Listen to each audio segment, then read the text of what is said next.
Saludos queridos estudiantes. El día de hoy vamos a tratar un tema muy interesante que es hablar sobre la filosofía antigua, vamos a hablar sobre lo que serían una etapa muy importante de la filosofía, que es la cosmológica y antropológica. Si bien es cierto, nosotros hemos tenido una oportunidad muy interesante de estar detallando algunos temas de filosofía, ya ahora vamos a comenzar a hablar sobre historia de la filosofía en estas últimas clases de este bimestre, porque es importante que conozcan un poco más del quehacer histórico de la misma filosofía como ciencia. Entonces, este periodo cosmológico lo que va a hacer es analizar a la naturaleza.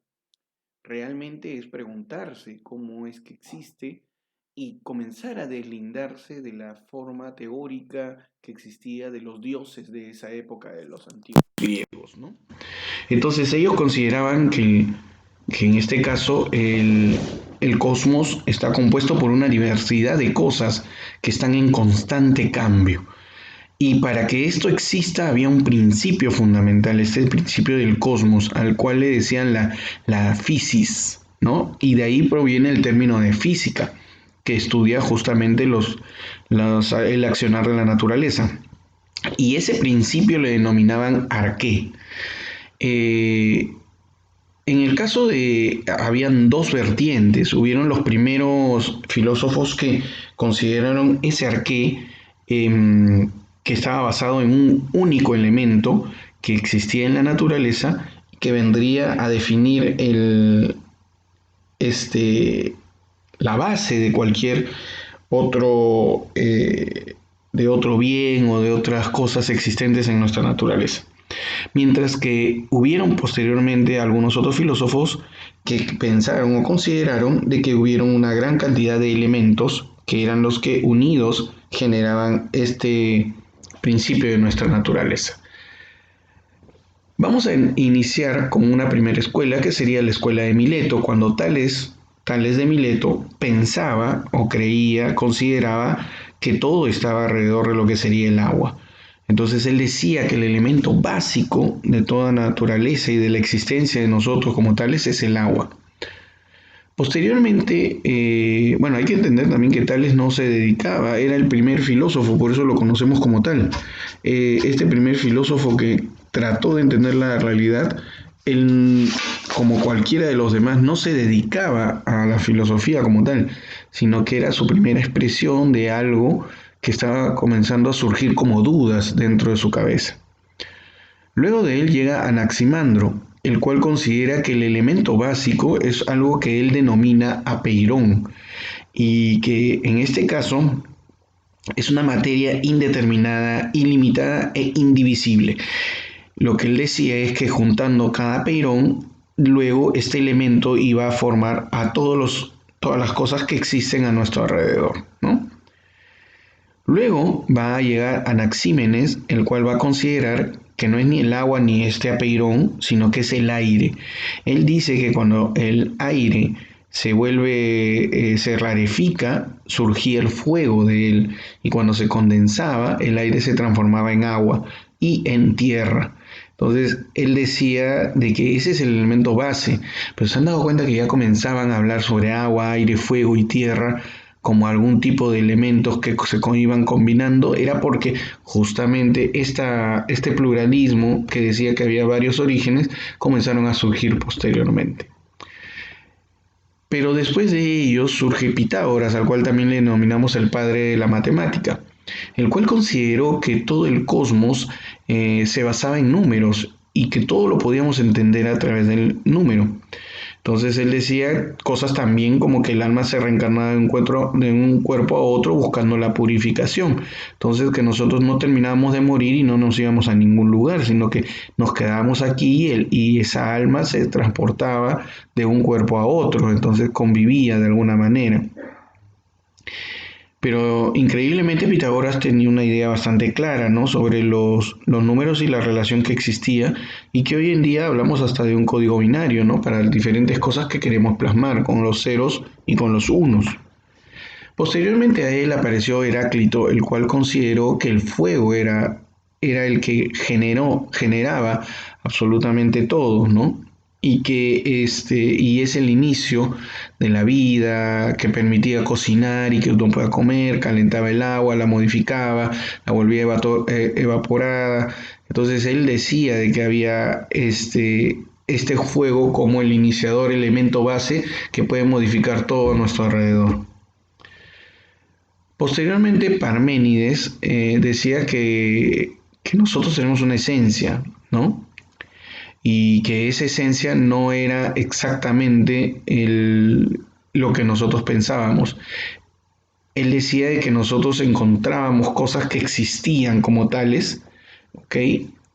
Y que, bueno, nosotros las analizábamos y que si nosotros no la conocíamos, simplemente no existe. Porque si no la vemos, no van a existir nunca para nosotros. Entonces existía lo que nosotros lográbamos ver y con nuestros sentidos lográbamos entender. Y lo que no logramos entender simplemente no existía. Y que todo eso era producto de nuestra percepción. Entonces, él no utilizaba la palabra percepción, ¿no? Él decía lo que nuestros sentidos nos daban. Recuerden que son los iniciadores de cualquier tipo de ciencia que va a existir.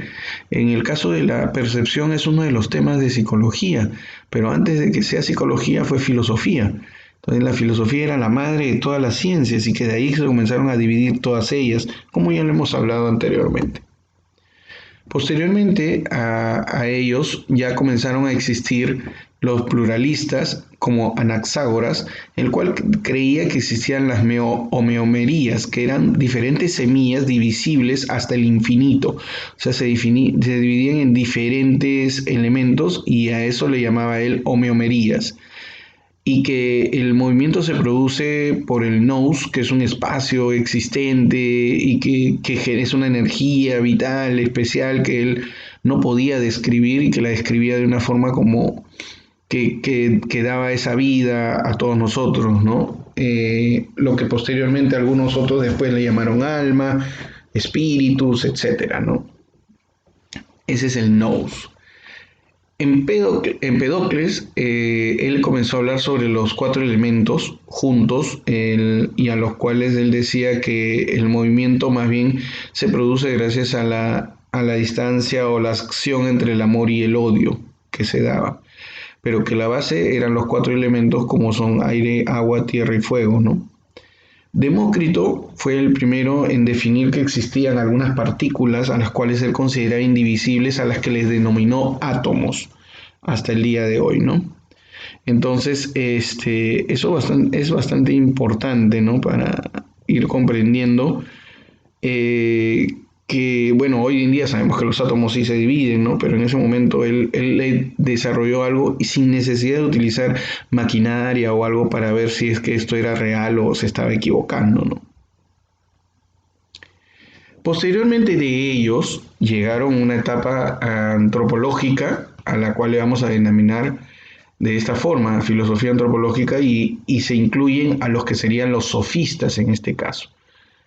Estos sofistas eran realmente docentes, eran profesores de filosofía que daban sus servicios y se dedicaban a enseñar justamente sobre diferentes temas como la moral, la política, la educación, etcétera, y daban discursos muy interesantes.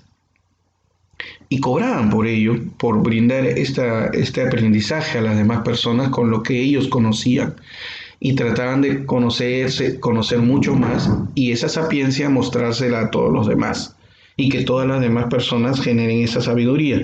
Los sofistas comenzaron a ser perseguidos. ¿Por qué? Porque bueno, pues y eso sucedió con Sócrates que al final lo terminaron matando, producto que ahí vamos a hablar porque hasta Sócrates estamos hablando de que es el último de los sofistas y mucho más mayor consagrado, ¿no?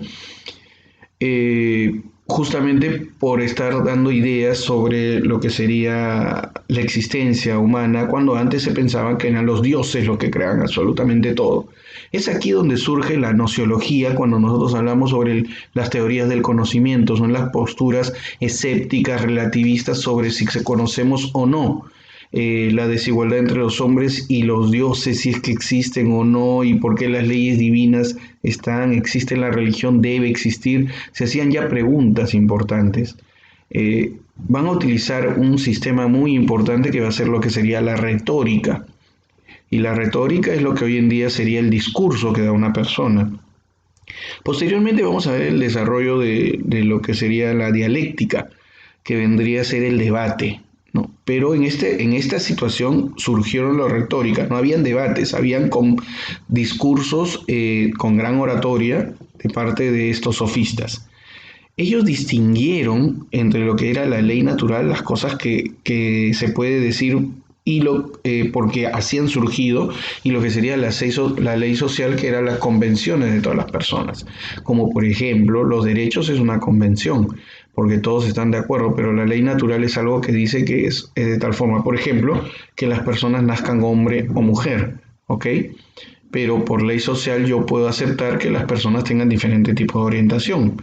Entonces ahí cambia la situación. Entonces hay diferencias que los sofistas comenzaban a darnos a entender. Entre los últimos sofistas y más consagrados vamos a tener a Protágoras, ¿no? El cual hablaba sobre el relativismo, sobre si las cosas pues existen o no existen, dependiendo de lo que nosotros vamos a ir observando. Entonces había que creer o no en la religión, habría que estar seguro sobre qué es la verdad, o creer si en nuestras costumbres y valores que se van dando, ¿no? En el caso de la verdad y la religión, él decía que dependían de la sociedad. Entonces, cada sociedad tenía diferentes religiones, y eso sucedía, por ejemplo, con los egipcios, los griegos, cada uno, depende de cada sociedad, justamente esa moralidad que va a tener. Y también va a depender de cada individuo aceptar o no algunas costumbres que se van a ir desarrollando. Y eso le llamaba el relativismo nociológico, el que algunas personas conozcan algunas cosas y otras no. Entonces ya él comenzaba, Protágoras, a fundamentar mucho más sobre la información que tú tenías y si esta información era trascendental o simplemente era relativa.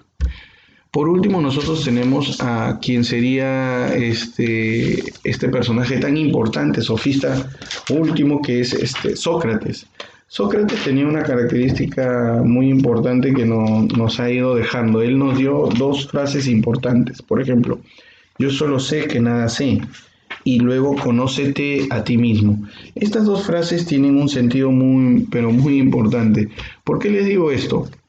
Porque en este caso lo que él estaba tratando de dar a entender con, por ejemplo, solo sé que nada sé, es que las personas podemos conocer algunas partes importantes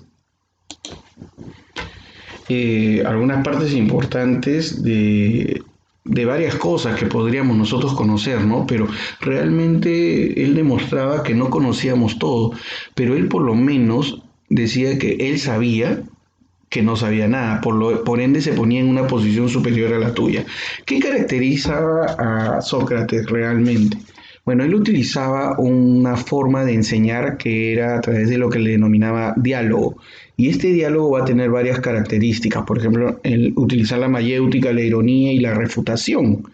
¿Y qué vendría a ser la mayéutica? La mayéutica proviene es un término griego que significa parir. Entonces, para Sócrates, en el momento en el que tú descubrías la verdad, era como que nacías a la vida, rompías un espacio importante y lo descubrías tú mismo. ¿Cómo podías descubrir esta verdad? Es a través de hacerte algunas preguntas. Él lo que hacía es hacerte preguntas para que tú llegues a las definiciones. Entonces tú descubrías la verdad por ti mismo. Y eso era bastante importante para Sócrates, que lo consigas tú. Entonces, eso era algo que él desarrollaba. Y el hecho de romper las ideas que tenías tú como discípulo, eso le va a denominar a él ironía. Otra de las cosas que no les he colocado acá es el hecho de la refutación. Sócrates busca que tú conceptualices algo. Y si no lo puedes hacer, entonces demuestras también que no tienes conocimiento.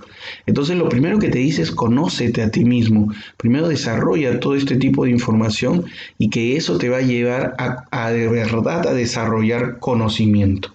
Solamente puedes llegar a ese conocimiento si te conoces a ti mismo. Recuerda que al final Sócrates fue acusado de muerte y al final muerto por obviamente decir cosas en contra de los dioses.